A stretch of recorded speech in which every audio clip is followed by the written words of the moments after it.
Hi friends, welcome to your channel. ఇప్పుడు భూమిపై ఉండే కొన్ని జలపాతాలకు పురాణాల్లో కథలున్నాయి. అలాంటి ఓ వాటర్ ఫాల్స్ మన దేశంలోని మేఘాలయాల్లో ఉంది. మీరు దాన్ని చూసేందుకు వెళ్తే మీకు దాని వెనుకున్న పురాణ విషాద గాథ తెలుసుంటే మంచిది. అప్పుడు ఆ జలపాతాన్ని మీరు చూసే కోణం మరోలా ఉంటుంది. ఇంతకు అది ఏది? దాని వెనుకున్న కథ ఏమిటి? మేఘాలయ ప్రజలు చెబుతున్న విషాద కథ ఏమిటి? పర్యాటకులు ఎందుకు ఆ జలపాతాన్ని చూసేందుకు ఎక్కువ ఆసక్తి చూపిస్తారు? ఈ ప్రశ్నలకు సమాధానం తెలుసుకుందాం. పర్యాటకులు వివిధ రకాల ప్రాంతాల్ని సందర్శించడానికి వెళ్తుంటారు. అలాగే ప్రతి సంవత్సరం ఎక్కువ మంది టూరిస్టులు మేఘాలయాలకి వెళ్తారు. వారిలో 90% మంది మేఘాలయాల్లోని నోకాలికై వాటర్ ఫాల్స్ని చూడడానికి వెళ్తూ ఉంటారు. అందుకు ప్రత్యేక కారణాలు ఉన్నాయి. ఇది ఇండియాలో అతి ఎత్తైన ప్లంజ్ జలపాతంగా గుర్తింపు పొందింది. డిసెంబర్ నుంచి ఫిబ్రవరి మధ్య దీని పరిసర ప్రాంతాలు చూడడానికి బాగుంటాయి. ఆ సమయంలో ఇక్కడికి వెళ్ళేందుకు పర్యాటకులు ఆసక్తి చూపిస్తారు.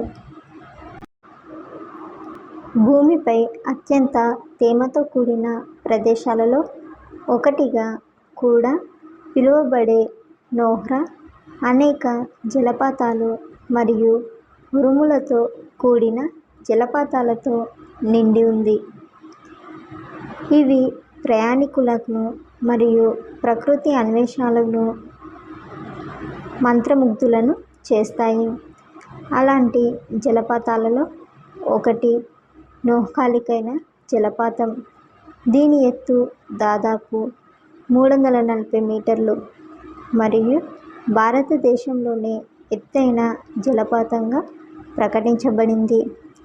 చక్కటి ప్రకృతి మధ్య కాసేపు సమయాన్ని గడిపితే ఎంతో అద్భుతంగా ఉంటుంది. అందులోనూ పచ్చని ప్రకృతి నడుమ మనం ఉంటే సమయం తెలియదు. స్టేట్ టూరిజంని పెంపొందించడానికి ఈ వాటర్ ఫాల్స్ సరిపోతుంది అన్నట్లుగా చాలా అందంగా ఉంటుంది ఈ ఫాల్స్. అందుకే ఎక్కువ మంది ఈ ప్రదేశాన్ని చూడడానికి వెళ్తుంటారు. ఈ ప్రదేశాన్ని చూసేందుకు ఎక్కువ మంది ఉదయం, మధ్యాహ్నం సమయంలో వెళ్తూ ఉంటారు. ఫోటోలు, వీడియోలు కూడా తీసుకుంటూ ఉంటారు. ఈ జలపాతం వద్ద ఓ ఘోర సంఘటన జరిగింది. మరి ఆ భయంకర కథను తెలుసుకుందాం.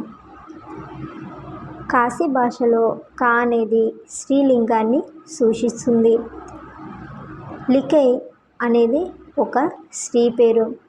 అయితే స్థానిక పురాణాల ప్రకారం నోకాలికై జలపాతానికి పైన ఓ గ్రామం ఉంది. అదే రంగిరై గ్రామం. అక్కడ లికై అనే మహిళ ఉండేది. ఆమె భర్త చనిపోయాడు. ఆమె తన బిడ్డతో పాటు ఉండేది.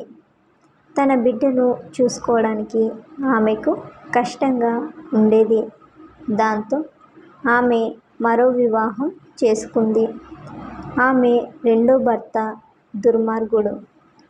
అతనికి మొదటి భర్త కూతురు అంటే అస్సలు ఇష్టముండేది కాదు. ఒకరోజు భార్యకి వంట చేసి పెట్టాడు. ఆ సమయంలో బిడ్డ కనిపించలేదు. ఆ బిడ్డని చంపేసి భార్యకు వండి పెట్టాడు. ఆ రాక్షసుడు మాంసం కూర తినేసి తమలపాకులు వక్క వేసుకునేటప్పుడు ఆమెకి ఇదంతా తెలిసిందంట. లికై తమలపాకులు వేసుకునే చోటికి వెళ్ళాక అక్కడ ఒక చిన్న వేలు ఉంది. అది చూసి ఆశ్చర్యపోయిన ఆమెకు అసలు విషయం అర్థమైంది. ఆ తర్వాత ఆమె ఓ చేతిలో గొడ్డలితో ఊళ్ళో పరుగులు పెడుతూ చివరకు ఆ జలపాతంలో పడిపోయినట్లు చెబుతారు. దాంతో ఆమె పేరు మీదనే నోకాలికై అనే పేరు వచ్చింది.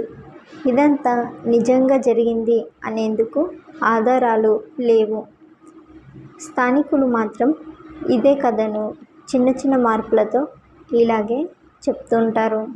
చాలామంది ఈ కథను తెలుసుకొని స్థానికులు చెప్పే విషయాలు రికార్డ్ చేసుకుంటారు.